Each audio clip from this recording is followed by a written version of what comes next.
Hello, thank you for joining us. Hope you're very well indeed, as ever. Welcome to a GÖBEKLI TEPE to Stonehenge podcast by the Prehistory guys. I'm Michael Bott.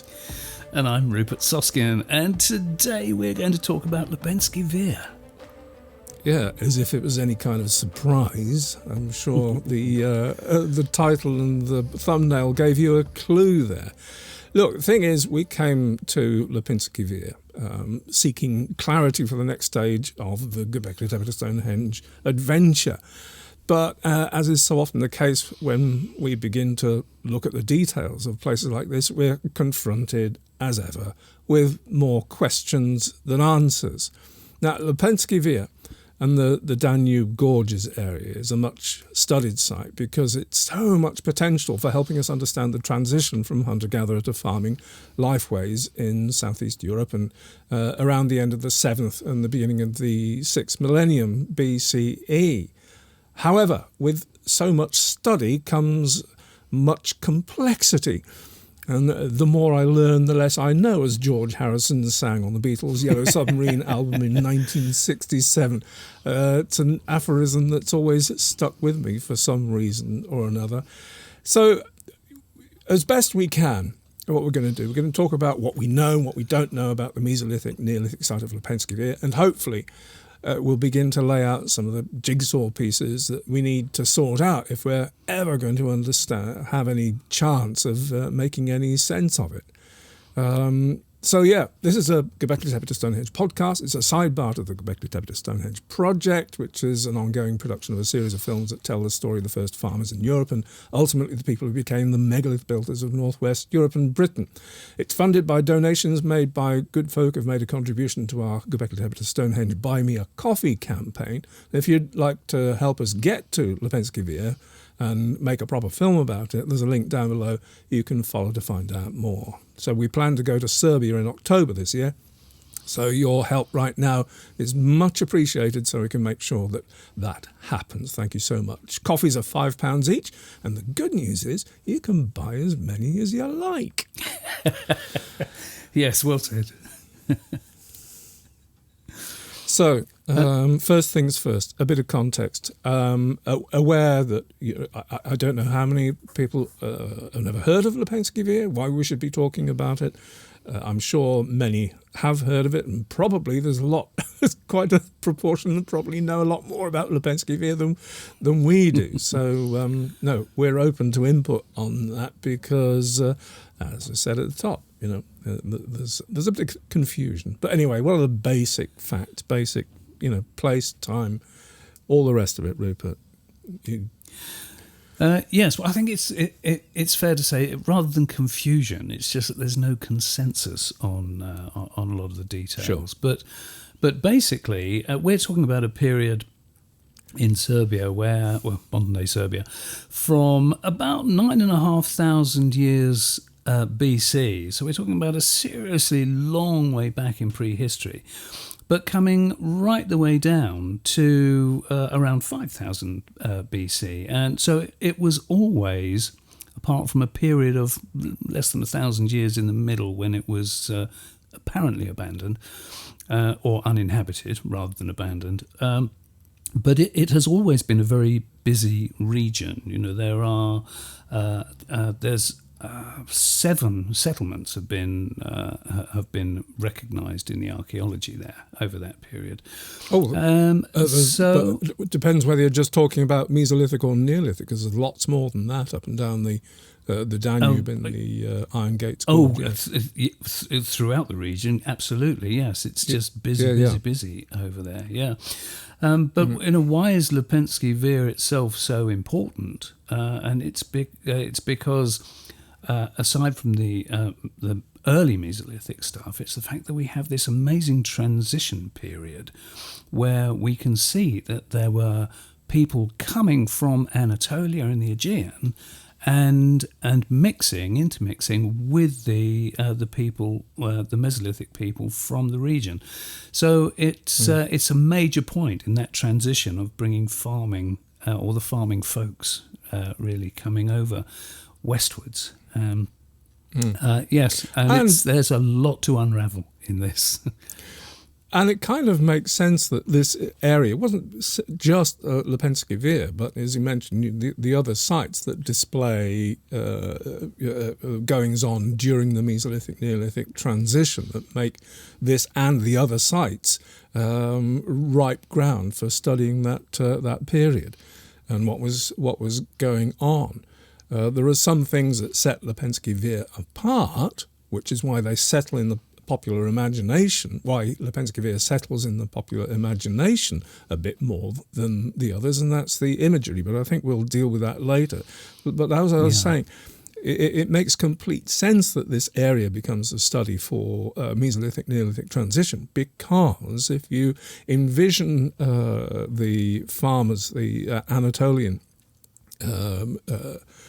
group and the Aegean groups of farmers who've come in from Greece and into the Balkans and are coming through what is now Romania, that they would have encountered the Carpathian Mountains, which are not exactly a most fertile place to plant crops and raise animals and all the rest of it.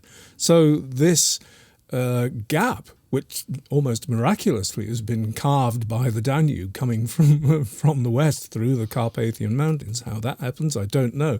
But nevertheless, that is the way through. So this slim passage, which is relatively infertile as far as the perspective of a farmer is concerned, has to be traversed for the Neolithic farmers to get out into the rest of Europe, and up into Central Europe and eventually over to the northwest. And but you take my point. Sorry, you were going to say something. Indeed, yes. We should probably say something about the Iron Gates, shouldn't we? Because that's been very instrumental in changing the topography. So the Iron Gates region, when I first read about it some years ago, it smacked of Game of Thrones to me. It just sounded very evocative of you could imagine.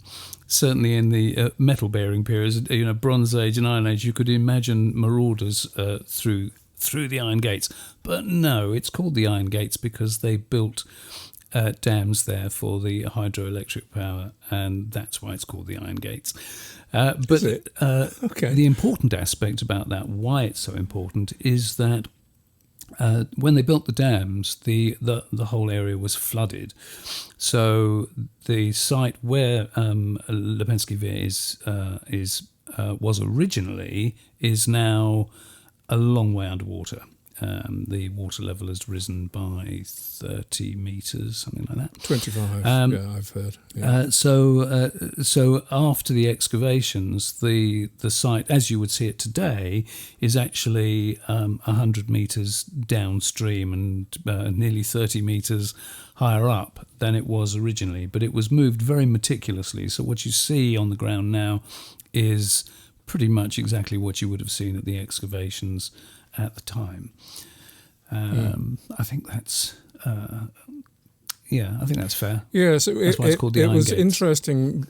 It was interesting because originally, when it was known that the dam was going to be built and the Danube level to be raised by 25 metres, that they were fully aware that there was a lot of archaeology in the area that would be lost unless some surveys were done and some archaeology done.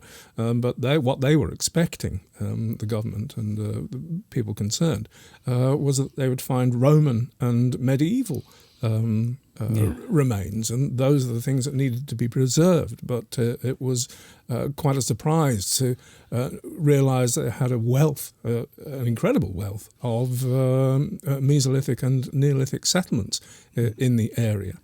And it's we know about, isn't it? It's surprising, isn't it, how you can get these real compression of time there, because they did find a lot of Roman stuff as well. In fact, pretty much close to LEPENSKI VIR, there was a Roman watchtower. So Lord knows how much they excavated when they built the watchtower. But also there's a Roman road that is now, it's about 14 metres underwater. There's a Roman road on which there is a plaque commemorating the Emperor Tiberius. So it just shows how archaeology can really compress things in certain areas. There's a lot down there. Here's something that we probably never know, and I wouldn't want to delve into the politics of it, But there was cooperation by the Serbian government and the Romanian government over this, because they occupy both sides of the Danube there. But I don't know how, but eventually the most money was thrown at the Lepenski Vir excavation. So what we know of Lepenski Vir is kind of correlated to the amount of money that was thrown at it at the time. We probably know less about the other sites because they were not so thoroughly excavated at the time. Yeah. So there's always these background elements that need consideration when we're talking about archaeology. Dragoslav Srejovic, which is a great name, I think. I'd like to be called Dragoslav.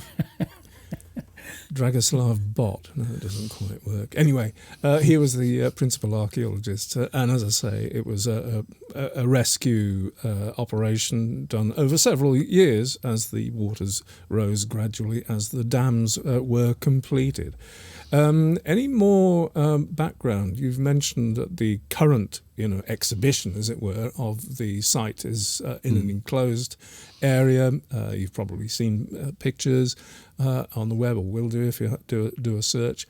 In a kind of Abu Simbel rescue operation, the whole site was displaced and raised, so it could be a jewel in the crown as far as... And it has to be said, it's an absolutely extraordinary achievement to have moved it lock, stock and barrel, because you wouldn't know.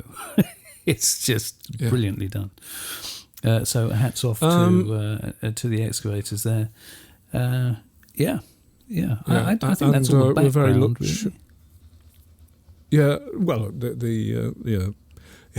well, I think there's a lot more to it than that, but that's a sketch anyway.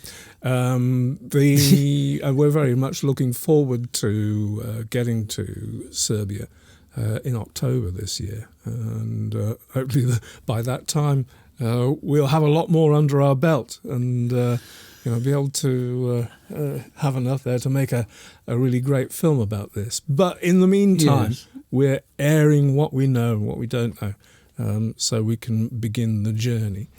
I'll say from a prehistory guy's point of view that one of the interesting things here, as Michael said right at the beginning, is that in reading all the different papers that are available, really, that you do see that there is no consensus over so many aspects of the site, that so many different things can be interpreted in different ways.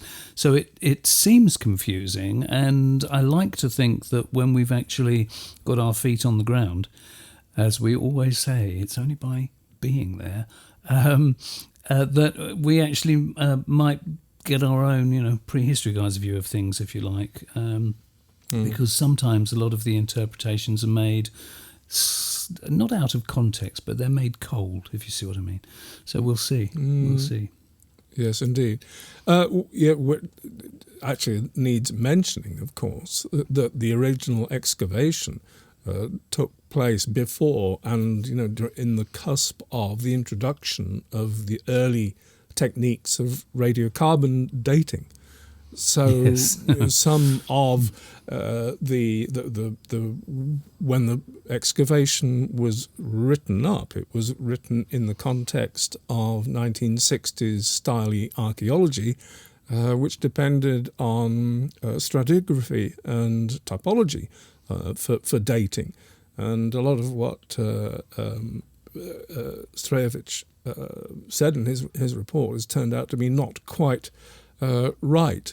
So it's the examination, post-excavation examination of the artefacts and remains retrieved that has provided the information, the radiocarbon dating, and of course isotope analysis, and of course aDNA analysis. So all these things post the excavation are what are providing most of the information now that we have to go on.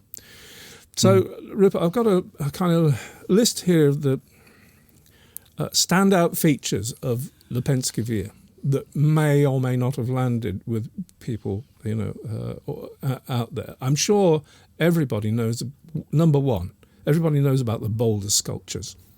And we're talking about the fish heads there and the other decorated boulders that make just so characteristic, and they are unique to LEPENSKI VIR. They do not or have not been found anywhere else, anything like this. And it's the attributation, how you attribute those boulders, that cultural expression, whether to the Mesolithic or the Neolithic people. That's been one of the big question marks over the site. Number two, standout feature, trapezoid buildings, or the bases of the buildings that they have. Were trapezoid in shape. Number three, I got lime plaster floors. That's an innovation. 6,000 BCE, don't you think, Rupert? 6,000 in the region. Yes, it's something that I was going to pick up on in a slightly different context. So, where'd that come from? Yeah. Intramural burials, i.e. Burials within the buildings, underfloor burials, and there being an admixture in a lot of those burials of Mesolithic and Neolithic genetic ancestry. High percentage of neonate burials, i.e. Infants, in other words, less than 30 weeks old, a lot of them. High percentage. Also, there's a question of whether it's a special place, as determined by the double sunset that can be observed in the mountain across the other side of the river. And also, there's another characteristic are the central hearths in most of the buildings. So those are the things that set it apart. And I think if we can gradually pick through each of those. I think that's the thing, isn't it? If we pick through them little by little, because it's really it's so fascinating that so many of these characteristics, if you like, you can see echoes of it in Anatolia around the same period and earlier. So those are important correlations that we'll pick up on as we go. So, and in fact, there's a few others as well. So, what did you want to pick up first? Well, what I wanted to say first was, in the context of those particular elements, what are the controversies? What are the main questions that people are trying to answer in this space? Because one of the debates is who built the buildings. Yes. I mean, that's the major debate out of all that. Who's responsible for this? Is it the Neolithic farmers incoming, or was it the pre-existing Mesolithic hunter-gatherer community? Sedentary hunter-gatherers. It's an interesting thing, and I think the answer to that actually comes from a combination of all the ingredients, all the points that we're looking at coming together. Because if you look at so many of the aspects that do connect very, very powerfully with what we've seen in Anatolia, then it certainly implies that they had a major influence on the architecture at LEPENSKI VIR. And another point of not controversy but debate is, of course, the dating of all this and what happened when were the buildings built, etc. And well, another point of debate is, as you picked up on before, that because this was at a crossover time initially, where the site was being dated stratigraphically, and that conflicted with the carbon-14 dating. So the trouble is that these buildings are semi-subterranean, which means that if you're going to dig down in order to create a building anyway, then you're going to be disturbing underlying archaeology as you go. So there's a lot that really requires very in-depth interpretation that I don't think can be done on individual items. We've got dates from bones and dates from ash and dates from antlers, for example. So it's by no means cut and dried. There is no consensus. We've got a fascinating story about the dating of bone at LEPENSKI VIR and the other sites, which, if we remember, we'll tell you. It's really fascinating as far as the technology of archaeology is concerned, and how burials can give you clues that you wouldn't otherwise have noticed. So what shall we address first amongst them? I suppose we've got to go with the question, who built LEPENSKI VIR? Now, I was always under the impression that it was a kind of cut and dried thing, which is what it fascinated me as far as the context of GÖBEKLI TEPE to Stonehenge was concerned. I had it in my head that it was the Mesolithic hunter-gatherers that had been doing the building and doing the carving, etc., before the farmers arrived. So in my mind, it was a special place in that regard, because that kind of goings on in Europe, before the advent of the farmers from Anatolia, would have been completely and utterly unique. But it isn't that way. It isn't quite as simple as that. It isn't at all as simple as that. That's the thing. So yes, I agree. I had exactly the same ideas before. That you just presume that them being in that location, that it was the indigenous people who'd actually done the work. But it's when you look at the commonalities with Anatolia that you do have to take a step back and reassess. And there are so many aspects. You mentioned the lime plaster floors. I mean, it's something that you've never seen in Western Europe before, or Central Europe before. It's something that was very, very much an Anatolian feature. We've seen it at Çatalhöyük and Yeşilova. The buildings from the same period in Western Anatolia, for example, like Yeşilova Höyük and others. So it is remarkable to see these architectural features actually being transported, if you like. There's the burials as well, burials underfloor, burials at the back of the buildings. These are all features that are in Anatolia before they appear in LEPENSKI VIR. So that certainly seems to be the way of things. That certainly does seem to be the way of things. And, if taken at face value, we could well confidently say that LEPENSKI VIR is a Neolithic site, having brought all these aspects with it. However, not so fast. Because there are several aspects of LEPENSKI VIR that just don't jibe with that. And the first and the biggest of those is that the trapezoid base shape of these buildings is not something that came in with the Neolithic farmers. In fact, that's a Mesolithic tradition. And it's not only displayed at Lepenski Vir, but of in many of the other Mesolithic sites in the Danube gorges roundabout. Do you have any other names on the tip of your tongue of the other settlement sites there? I've thrown a googly at you. GÖBEKLI TEPE is the only one that sits on my in the front of my head. There's quite a few. Have you got some in front of you? I do not.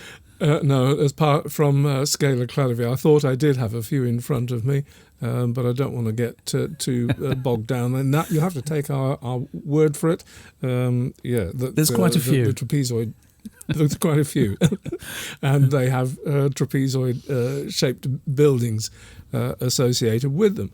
So there is that. The other thing is that the tradition of burial is different. The supine, burial with the skeletons lying on their back, that is not Neolithic. That, again, is a Mesolithic tradition stretching out. Neolithic and Anatolian, the Anatolian tradition was to bury people lying on their sides with the knees tucked up. So there's that. So I think we've gone straight to the nub of the problem. You've got meshed and overlapping traditions. Yeah. And so the question of attributing this place to one culture or another is fraught with problems. And we haven't even touched on fish heads. We have not even started on fish heads yet. It's true. River gods. It seems very compelling, though, that when you look at these crossovers, and when the DNA analysis, the aDNA analysis, shows that you have an admix of peoples here, why can it not be, and in fact it very probably is, that you've got these two different peoples who are coming together comfortably and living together, that they are sharing their cultural pasts and almost cherry-picking, which works from which culture. And maybe it's a family-related thing, maybe that different people just choose to do different things. It's sometimes we kind of obsess sometimes about making things very cut and dried. We want things to be specifically this way or that way, but sometimes we're dealing with people here, and if there's one thing you can guarantee about people, it's that they can be as inconsistent as they are consistent. The other complication seems a complication on the face of it anyway, is that in the period up to we have both Mesolithic and Neolithic admixture going on, i.e. the transition period of Lepenski Vir from hunter-gatherer to Neolithic. There's a gap in the record. It seems like if not abandoned completely, it was underpopulated in several hundred years.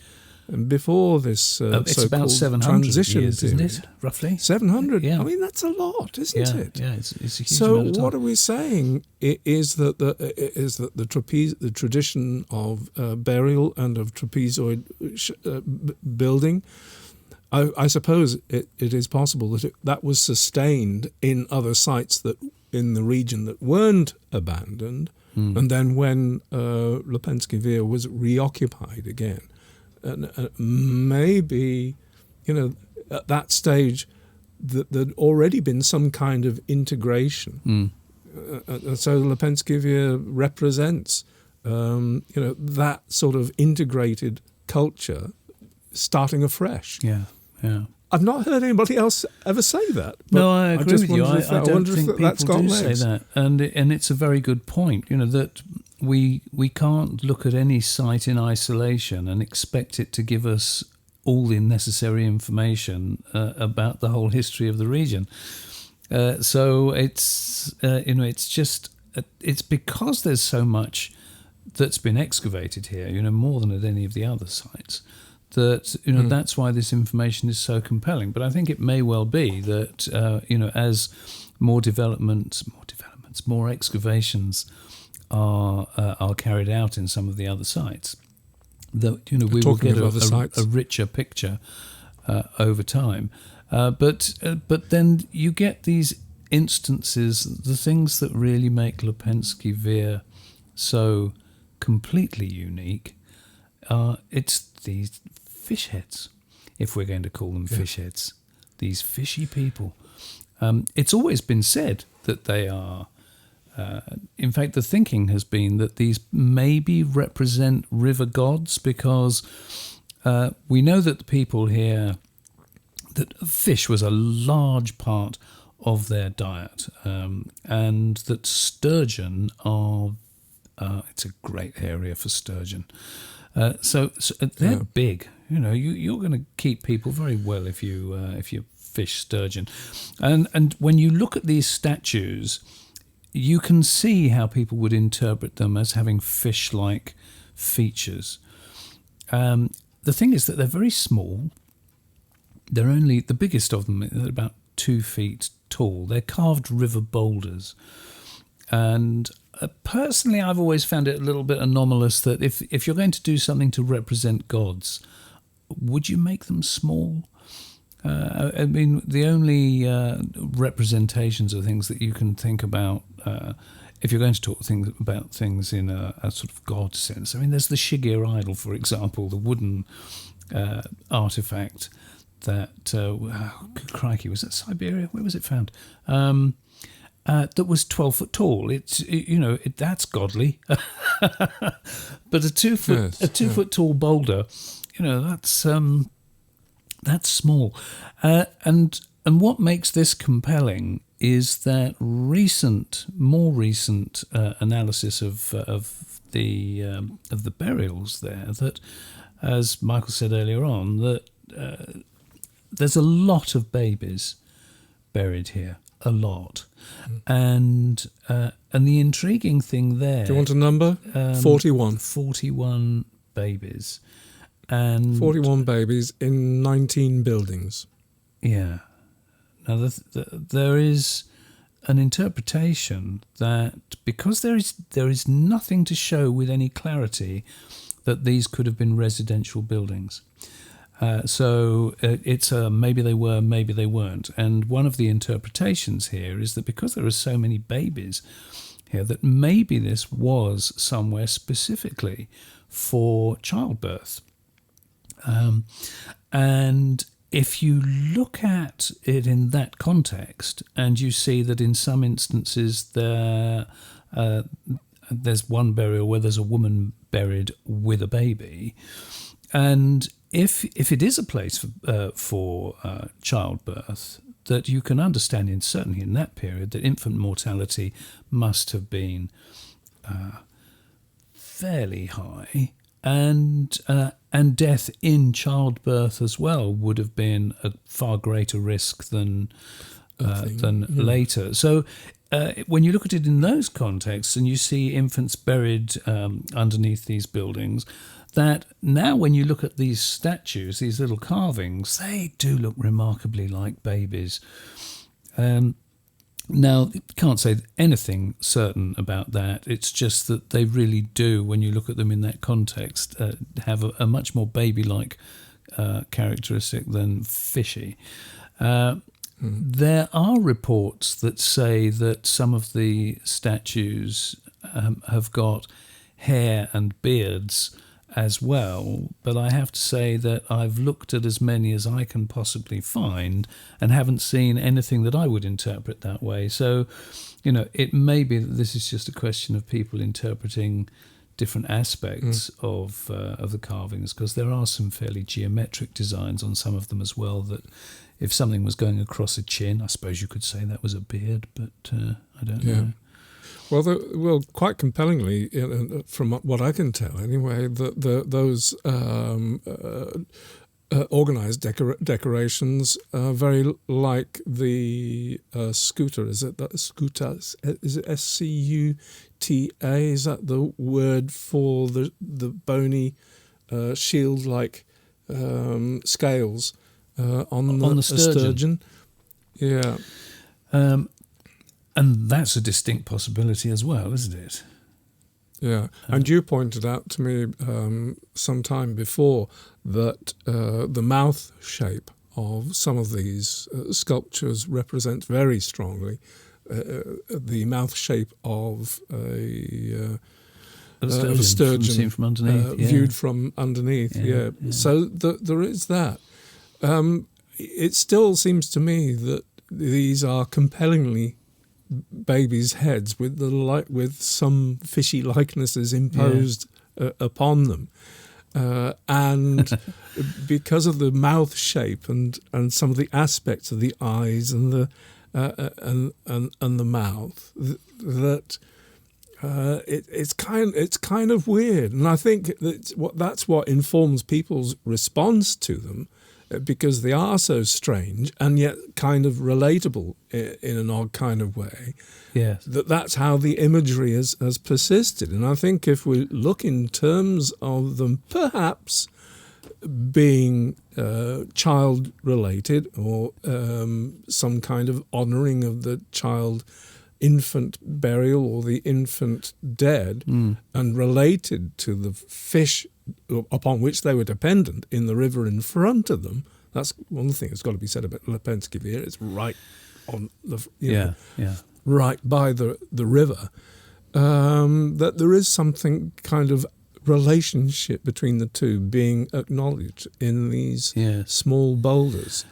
Talking of which, actually, the fact that we've got these little monuments is a contingency thing. These are river boulders. It's not like they went out to we must make sculptures of these things and went out to find the best materials. It's a combination of the two things coming together. Yes.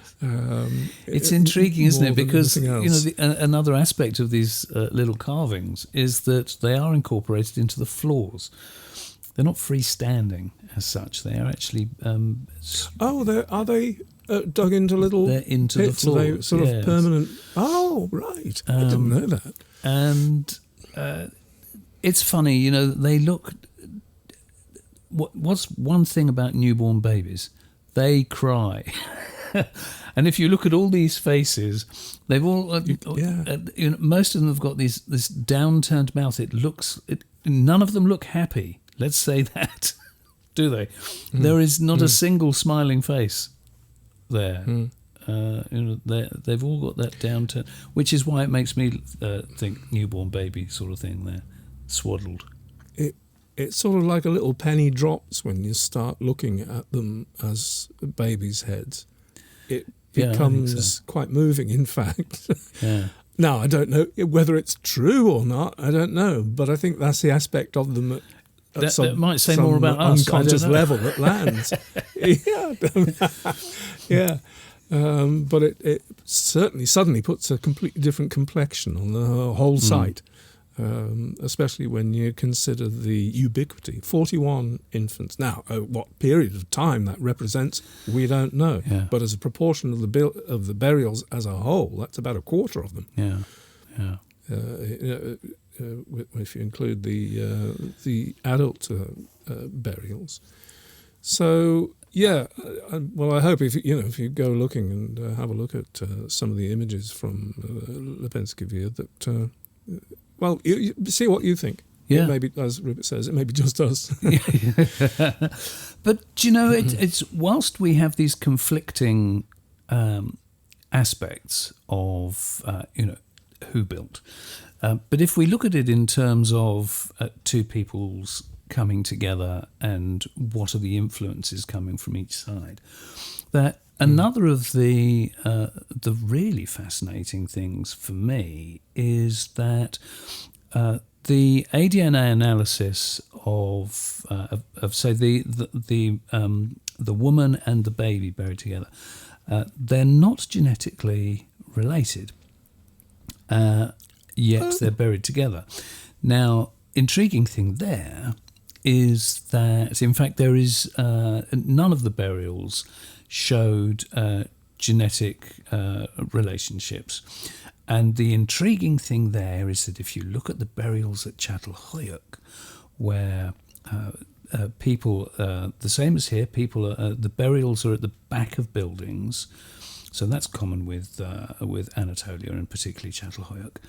And it was Ian Hodder, actually one of the main excavators, principal excavators at Çatalhöyük, who said that there were in all the burials there that there was such a mixture of people, a lot of people all buried under the floor of a house, none of whom were related, or very, very few of whom were related. And the interpretation was that it was a way of actually maintaining a social cohesion where you were all looking after each other's children.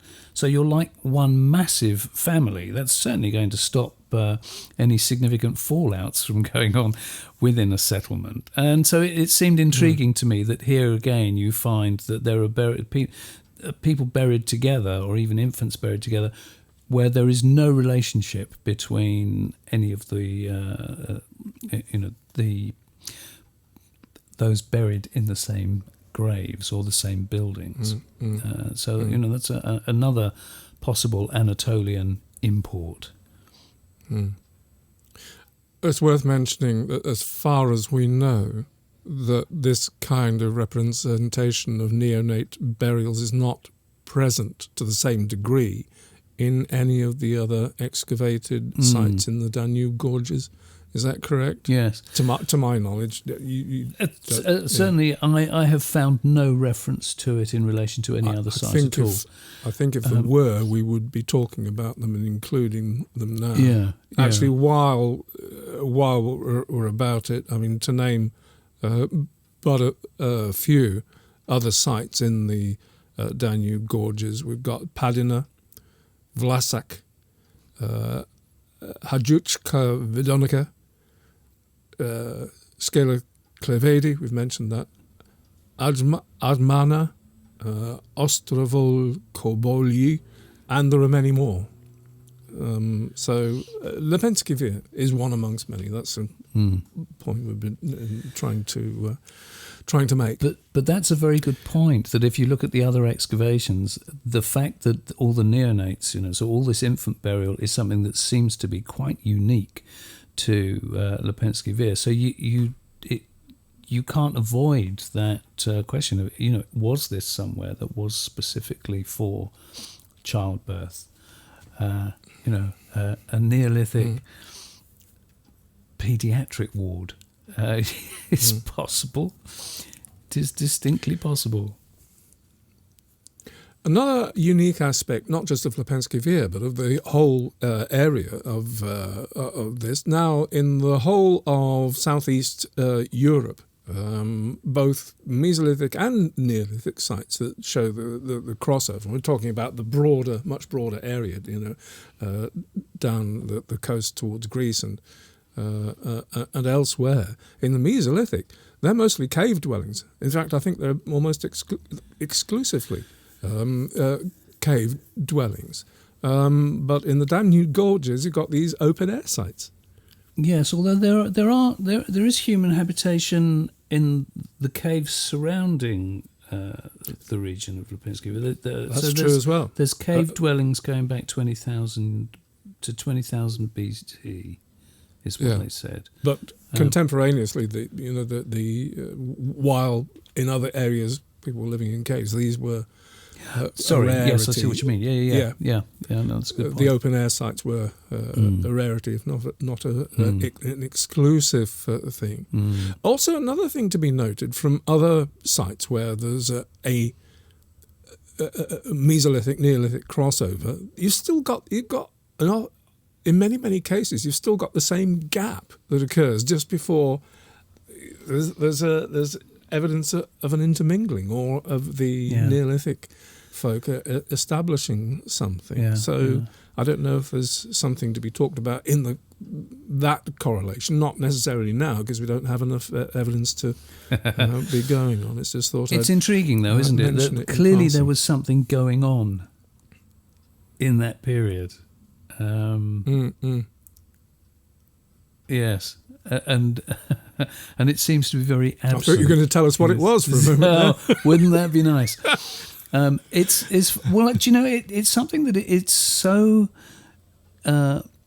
compelling when you look at the dating of the architectural aspect of Lepenski VIR. You look at when that dating is considered to have started, and that is pretty much bang on the same period as the active sites in Western Anatolia, as I was saying earlier on.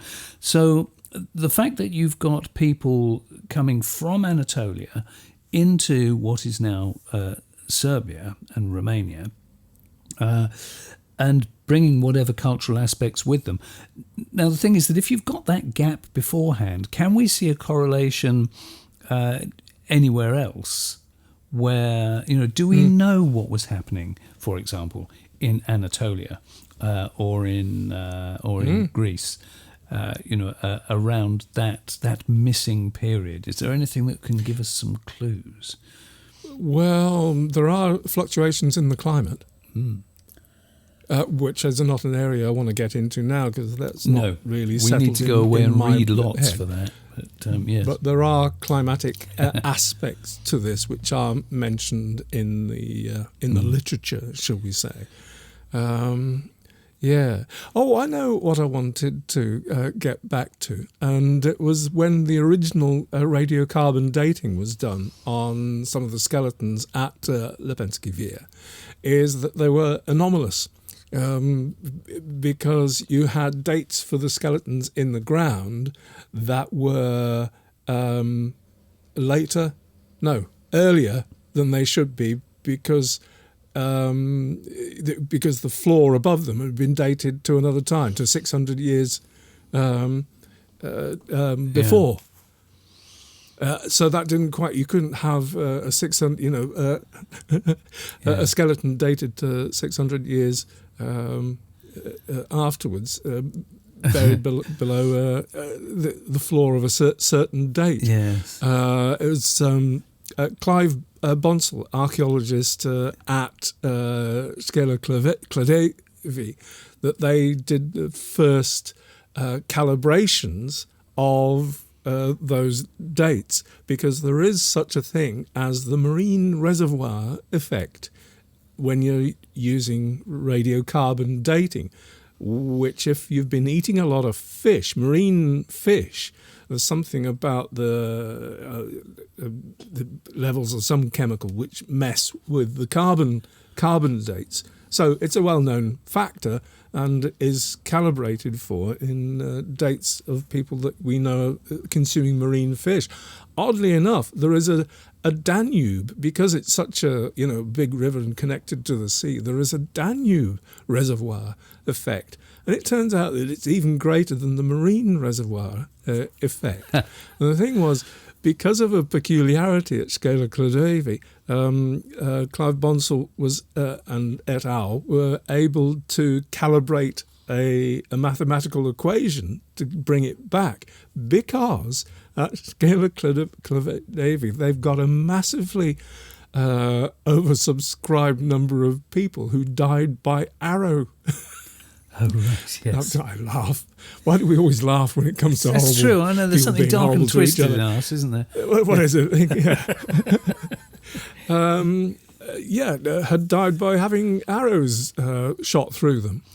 Now, some of these arrowheads were embedded in the bones, and joy, oh joy, because these are animal bones, the arrowheads could be dated, and as they're not eating fish, they haven't got the marine reservoir effect in them. So in working out the difference between the reservoir effect in the human bone against the animal bone, they could work out what the difference was, and hey, presto, everything matches up again. You haven't got people being buried before the hole has been cut anymore. Yeah, you have to say hats off to all those lab technicians who can perform this magic. It's quite extraordinary. Yeah. Anyway, what have I got? I've got Mesolithic people eating a lot of fish, Neolithic people eating not quite so much, and probably decreasing over time. But also the fascinating thing that the evidence seems to be that they were not farming. I think there is suggestion in the archaeological record that they had access to the produce of farming, but that there were no plant residues of any kind that would relate to the processing on site of farming produce of emmes, wheats or barleys or whatever, which is kind of surprising because apparently during that time, before the Danube was flooded and the levels raised, that in some of the bends of the river there would be quite substantial alluvial deposits, not only out in the river but on the river's edge, which would have been ripe for farming, strangely enough. And yet it doesn't seem to have been used at this point. Interesting point. It's another complexion of the whole complexity of the whole sites. Yeah. But if you're somewhere where you have a real abundance of food, that, farming is a pain in the arse. So, why would you bother? There is that, for sure, yeah. My goodness gracious me. And this is one of the principal characteristics of the Danube itself, because it's such a big, wide river. It is, and certainly seasonally, you get the great flows of the sturgeon. A sturgeon, a beluga, a subspecies of sturgeon, or what? Yeah. Sturgeon. Right. Okay, that's clear. Yes, there's two different belugas, aren't there? There's beluga whales and beluga sturgeon. Yes. Just to confuse the issue. Responsible for. But I think there's four. I'm not going to remember their names now, taxonomically. I mean, but I think there's 4 different species of sturgeon. But I think all of them are present in the Danube, aren't they? I'm not sure. And you can imagine a time of year when sturgeon are coming upriver and the females are laden with eggs, that you've got a festival of calories and Mesolithic protein. caviar. Mesolithic caviar. At that time they would have probably had a big festival and gorged on the stuff. How about that? They very probably would. Yeah. Mesolithic caviar on Natufian toast. What more could anybody want? Anyway, seems like we're getting frivolous, which signals we may be even getting towards the end of our capacity to convey stuff. Oh, I tell you what else is we missed. There is some pottery. And I wouldn't care to go into this too deeply because I don't have the dating on that. But culture, pottery, yes, you're right. Yes, that's right, yeah. Just as another side thing, the whole thing of lime plaster floors, that has its origins with Natufians. That's the first instance of lime plastered floors, and that goes right through to GÖBEKLI TEPE and Çatalhöyük and beyond, and the places we've been visiting on the Anatolian coast there. There's a couple of other aspects of that that I was going to mention. I can't quite remember what they are now. Oh yeah, so if you've got trapezoid floors, Mesolithic tradition, were they already there, or was that just a tradition carried over? I think I've kind of answered that question previously, that these trapezoid floors were not necessarily pre-existing the inhabitation in the post 6200 BCE inhabitation by the it's an interesting thing, isn't it? Something that mix. I dare say a lot of research has been done on this, and I don't know, but what's the function of a trapezoidal building anyway? What does it do to the airflow, for example? If you've got a central hearth, so you've got a fire in the middle of the building, does the heat, does it take the smoke out, for example? Is that a benefit of a trapezoidal building? I don't know. But if there is a practical reason for using that shape, then where something might originally, going back into the Mesolithic, that if something was that shape but with timber walls or what have you, that would give way to a more permanent architecture, but still of the same shape because the shape works. Don't know. Well, there's a kind of half clue here, and much ink has been spilt, I think, about the alignment of these buildings, which are aligned towards, facing towards the river, and coincidentally or not, you choose, to the sunrise behind the outcrop opposite. What's the name of it? Trescobach, I think the name is the not mountain, but it's a high peak, just opposite, which has a peculiarity of midsummer solstice, of having a double sunrise where the sun appears once and then ducks behind this rocky outcrop and then appears again. So that could have a lot to do. To be fair, a lot to do with what makes LEPENSKI VIR a very special place. But the point is, people have said, well, obviously that the houses are aligned to this. But the thing is that trapezoid buildings occur in other sites, and particularly it seems, so these LEPENSKI VIR buildings are facing the river. To honour it seems, but at where is it? At Scala Clodovi,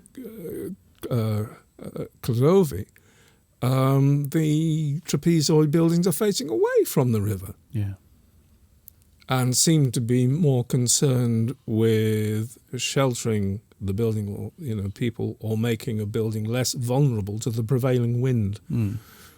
In that case.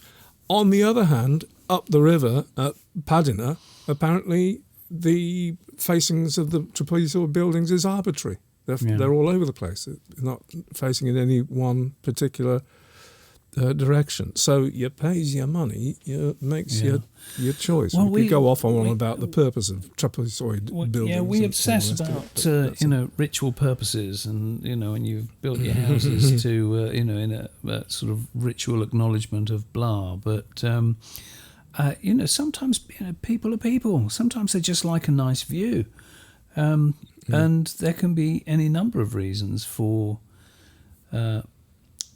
turning your house in any direction. I think we overthink these things sometimes. And it was actually, I have to say, personally, I found it really refreshing when they looked, comparing all the other sites, and they found that there was no commonality at all. It seemed to be more to do with prevailing wind. But even that's just a maybe, don't know. Oh, sorry to jump about a bit. There's another aspect of Neolithic culture that is present at LEPENSKI VIR that seems to supersede the Mesolithic tradition, and that is personal ornamentation in the form of beads. The Neolithic tradition for ornamentation of that kind by this time, certainly from a long time before, because Bonchoklu Tala, Bonchoklu Hoyak beads are flat ground bone and stone and other material beads, whereas Mesolithic ornamentation tended to be pierced shells and bone that haven't been worked quite so much. Well so remembered. quite a That's distinct Yeah. Another thing we haven't mentioned is, and to be honest, we don't really know the depths of this, but the genetic study that resulted in the idea or the assertion that it was female Neolithic people, females from the farmer community that were integrated into the Mesolithic community first. That the genetics said that. Yeah.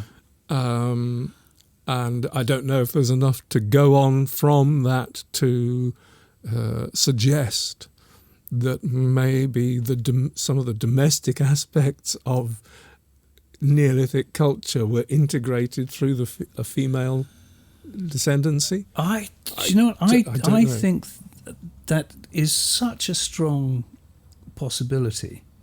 I do find that really compelling, because there are certain things that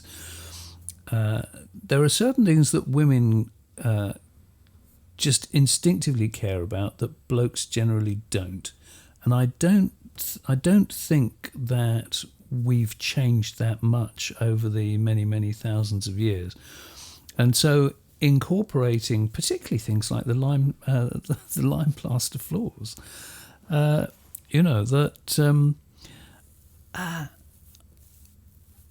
It's as you say. I mean, that from a domesticated point of view, where those aspects of keeping a home, those are all the aspects that are fundamentally imported, aren't they? It is compelling, and as you say, the DNA does seem to be saying that it's the Anatolian and Aegean women who are in the ADNA record here. So it's something that there's a lot more research to be done on that, and there is work being done on it, all the time. So it's hopefully by the time we actually get there to film in October, maybe it's something that we can bring more clarity to that as well. It's certainly it makes the picture much richer, doesn't it? Indeed. Well, I think we've rambled through enough of what we know to paint a bit of a mosaic of a picture. We've certainly sorted a few jigsaw pieces on the floor, yes. If we haven't begun to really paint the picture. Well, there's just one little thing I just wanted to mention, a sort of little brainworm here. And one thing that I think, an image that some people have looked at imagery from LEPENSKI VIR may be conscious of, is some of the burials, and one burial in particular that is a splayed burial that it's a supine burial, but the legs of the person are splayed open, wide open, with the feet, the soles of the feet together. And I think somehow, maybe in some minds, that's become associated with the possibility again of childbirth. Yeah. But beware, because that burial does not belong with this transitional period at LEPENSKI VIR. It's from much earlier. And although it's great from an imagery point of view, because it's very striking and unusual, but it doesn't really belong, unfortunately, in the period that we're talking about. Yeah. It belongs with the Mesolithic occupation, so it's a pity that it's used so much. That's it. The purpose of this has been to lay the groundwork, for us now going forward to getting to LEPENSKI VIR and producing something in October. So I hope you will have borne with us as we tripped our way through that, not avoiding all the potholes and maybe tripping over a few howlers. I'd love to hear your comments if you feel we've missed something or are completely, utterly wrong about others. Yeah, which is always a possibility. Well, yes, we're just telling you what we've read. Yeah. Yes. Yeah, it's gone through the twisted portals of our minds. So it's been processed, so you never know what's happened to it.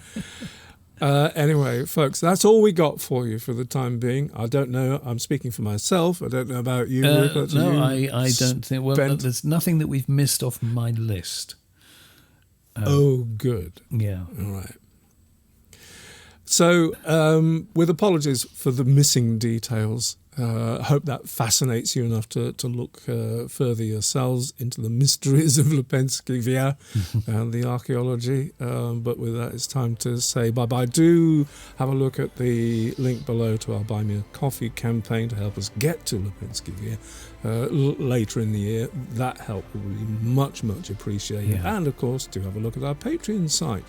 We've got loads more stuff like this available there, only $5 a month, and there's a wonderful community, active community there who keep us on the straight. Good crew, yes.